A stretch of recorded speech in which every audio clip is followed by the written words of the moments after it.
Chapter 15. Nancy is accused. "This is an outrage," Bess gasped. "You mean we actually must go to police headquarters?" "I'm sorry I involved you girls in this," Joe Swenson murmured. He turned pleadingly to the officers. "It wasn't their fault. They merely offered me a ride." "They'll have to come to headquarters for questioning," the officer insisted. Mr. Swenson was escorted to the state police car. Before the troopers started off, they again cautioned George to drive ahead slowly. "For 2 cents, I would step on the gas and try to get away," she fumed to her companions.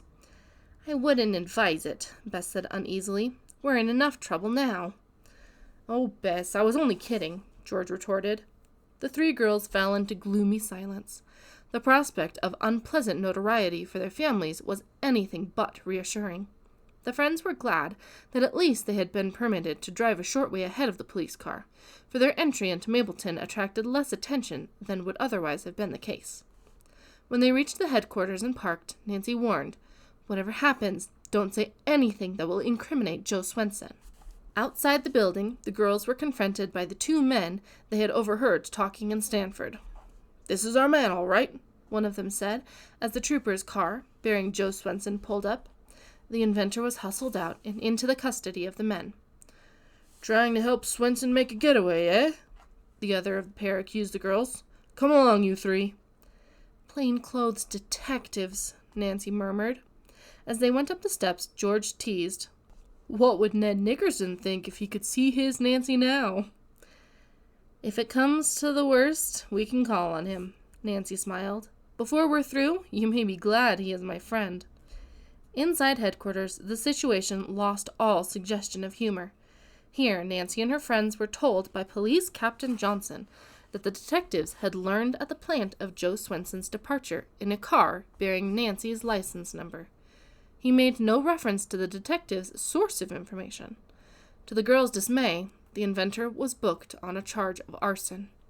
No charge was placed against them, but the girls were asked a great many questions, and their names and addresses were written down. When Nancy gave hers, significant looks were exchanged among the captain and the detectives, Davil and Rock. After that, the girls were treated less peremptorily. But if they had hoped that the name of Drew would release them at once, Nancy and the cousins were disappointed. They were informed that they must submit to further questioning. George and Bess were thoroughly frightened, and Joe Swenson had become so agitated that he could not speak in a normal tone of voice. Nancy realized that he was in no condition to defend himself. The 4 were given chairs opposite the 2 stern-faced detectives and their captain. One could have heard a pin drop. The room became so quiet. The officers stared fixedly at Joe Swenson, who squirmed uncomfortably in his chair. Suddenly, Detective Davil pointed an accusing finger, and his voice rasped out so sharply that Nancy jumped. "Swenson, when did you first plot the death of Felix Raybould?" "When did I don't know what you mean," Mr. Swenson stammered. The keen glance of his questioner did not waver. "You know well enough what I mean. It won't do you any good to try to lie. You were seen near the Raybould estate on the day of the fire." "Who says I was there?" Swenson demanded. "You're accusing me because you can't find the real criminal." His shot went home, for the detectives blinked briefly, nonplussed. But he went on. "You were seen by the railroad station agent, and as soon as he identifies you, we'll have you behind bars. Now out with your story. It will go easier for you if you make a complete confession." "There's nothing to confess," Swenson returned bitterly. "I did go to the Raybould estate." Nancy's heart began to pound. Was the inventor going to confess something he had not told her? "So," his questioner cried triumphantly, "then you admit going to the house?" "I've admitted nothing damaging," Swenson retorted hotly. "I went to the house because I had an appointment with Felix Raybould." Nancy was sure now that Swenson intended to make a clean breast of everything, and while admiring his honesty, she realized that he was apt to make his case appear worse than it might be. She longed to warn him to remain silent until he could consult a lawyer. Bess and George sat transfixed. "So you had an appointment with Raybould, eh?" Detective Rock took up the questioning. "What kind of appointment?" He had a patent of mine, and I wanted him to make a settlement. Raybould owed you money? Yes, he stole my invention. I wanted either the money or my drawings back.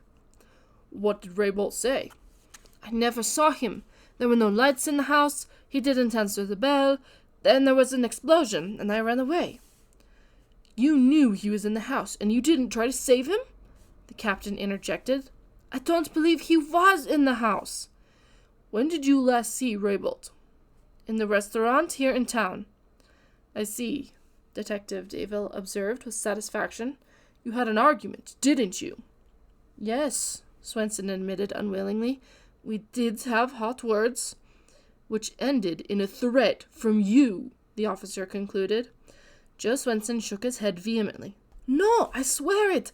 I'll tell you everything, right from the very beginning. Raybould seemed uneasy, as though he were afraid I'd attempt physical violence. He had a guilty conscience, all right? You argued about the invention? Yes, he admitted he had deliberately stolen my ideas, but he defied me to prove anything. That made me angry. You threatened him? I told him I would take the matter to court. Of course, I didn't have any money to engage a lawyer, but my bluff frightened Raybould, and he told me to come to the house where we could talk privately. What do you think caused the fire? The captain asked. The explosion, which nearly knocked me off my feet.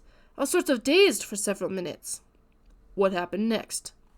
It came over to me that if I were found near the place, I might be accused of causing the fire.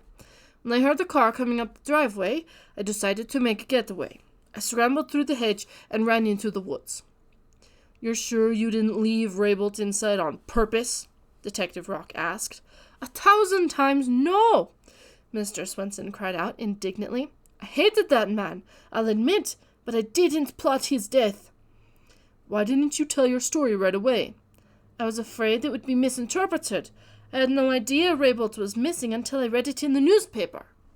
The three officials took turns questioning Swenson. They quizzed him about the details and time, but were unable to confuse him. Nancy was certain that the inventor's account was true, yet she had to acknowledge that the story sounded somewhat implausible. The fact remained that Felix Raybould was missing, and that Joe Swenson was the last person known to have an appointment with him. Nevertheless, the inventor's straightforward manner had impressed the officers, and Nancy thought they were on the verge of letting him go. Felix Raybould had been generally disliked, and it was common knowledge that he had made his fortune by ruthlessly adopting the ideas of various inventors. The three officials held a whispered conference, then began questioning Nancy and her friends. The girls told no more than was necessary, with Nancy stressing the story of the inventor's lost letters and the thieving mail clerk. She put in a good word for Mr. Swenson at every opportunity, and it was apparent that she was creating a favorable impression. The unpleasant session was drawing to a close, with every prospect of vindication for Joe Swenson, when there was a knock at the door. An officer entered, addressing himself to his superior. Mrs. Raybould is here now. Shall I send her in? As an affirmative answer was given, Nancy exchanged despairing glances with her friends. She sensed that since Mrs. Raybould had set the detectives on Joe Swenson's trail, the woman would create a scene. I'm sure she'll do all in her power to damage his case, Nancy thought. Her premonition was correct. Mrs. Raybould's very appearance aroused the sympathy of the officials. The woman evidently had worried herself into a state bordering on nervous collapse, and the sight of Joe Swenson made her distraught. Can you identify him? The police captain asked. Mrs. Raybould stopped sobbing long enough to take her first good look at the prisoner. Nancy, who was watching her closely, saw uncertainly flash over her face. The young detective was convinced the woman had never seen Mr. Swenson before in her life. Mrs. Raybould hesitated only an instant, then cried hysterically, Yes, I'm sure this is the man my husband went to meet. Felix feared him. He is a heartless criminal who deliberately burned my home and plotted my husband's death. She burst into tears again, and an officer led her from the room. However, the damage had been done. If the three officials had ever seriously considered freeing Swenson, the decision was instantly changed. You girls are free to go, the captain told Nancy and her friends. If we need you again, we'll summon you. What about Mr. Swenson? Nancy inquired hopefully. We'll have to lock him up. Sorry if he's a friend of yours. His story may be on the level, but he'll have to prove it. There was nothing more to be said. Joe Swenson thanked Nancy for her interest in his case. You're the only real friend I have, he said unhappily. I've told them the truth, but they won't believe me. If you only had a witness, Nancy murmured. Someone who saw you at the door. No one was around, Mr. Swenson returned gloomily. The place was deserted. Don't give up hope, Nancy said encouragingly. I'll find a lawyer for you, and I'll bring your wife and Honey to see you too. The conversation was abruptly cut short as an officer took the prisoner by the arm and led him away. When they entered the outside room, Nancy and her friends found Mrs. Raybould slumped on a bench, sobbing. Nancy, provoked that the woman had testified unfairly against Joe Swenson, started to pass her without a word. Then, pity surmounted indignation, and she paused. Don't grieve about your husband, Nancy pleaded. He'll be found alive. I feel confident of it. Mrs. Raybould wiped her eyes and stood up. She glared at Nancy with an almost insane look in her eyes. You dare to tell me that? She cried out.